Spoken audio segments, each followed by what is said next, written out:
Hey everybody, how you doing? It's Bruce here, Stock Markets with Bruce. Welcome to my channel and video today, January the 20th, 2021, Inauguration Day for the new President of the United States, Joe Biden. We're going to talk about GameStop today again. We're going to keep talking about GameStop because there's a lot going on right now.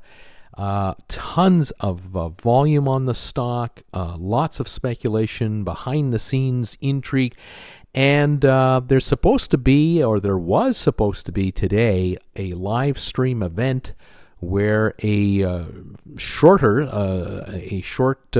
seller was going to do a live stream today and give 5 reasons why people should not hold this stock and why this stock is not worthy of an investment. Of course, that's what a short seller is supposed to say. You know, when does a short seller say, "Oh, it's a great stock; it's going to go much higher"?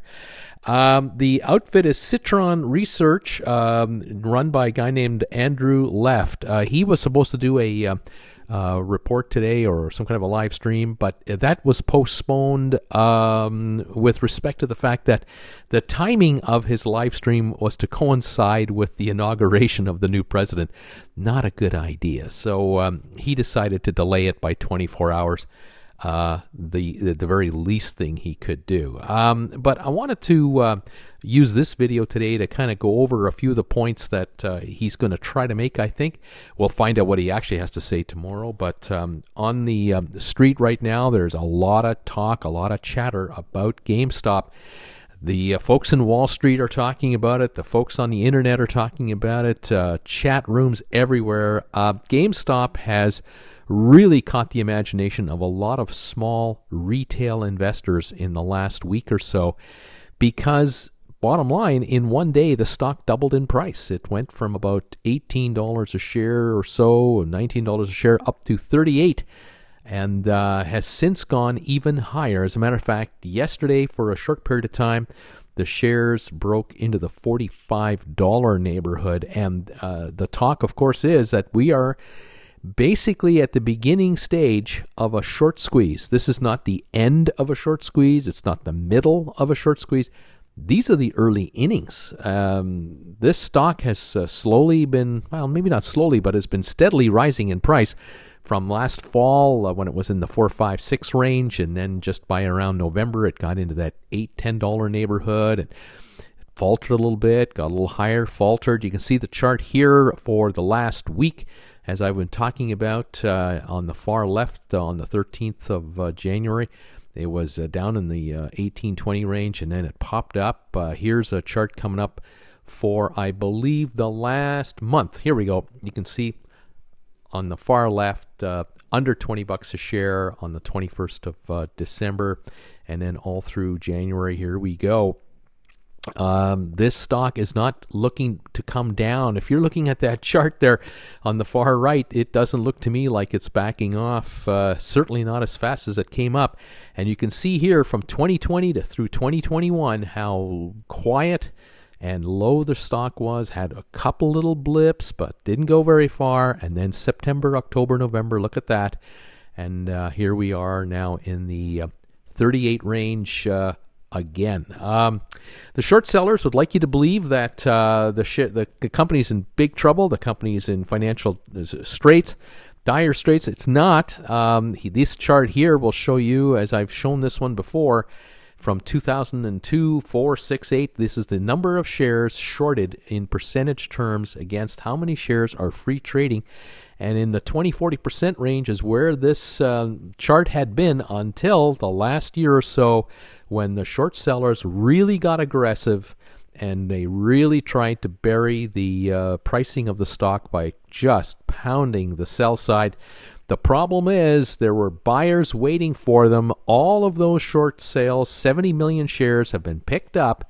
And in reality, there are 60-odd million shares issued by the company, 70 million shorted, which tells me there's actually 130 million shares playing around out there. And this is what the short sellers don't tell you.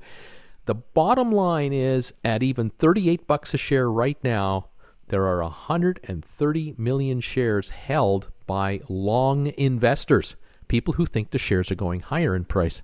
there's only 70 million that are short, thinking it's going to go lower in price. Now, when I say only, don't forget there's only 55 million actual free trading stock. There is a huge short position here, and this is a big, big problem for short sellers.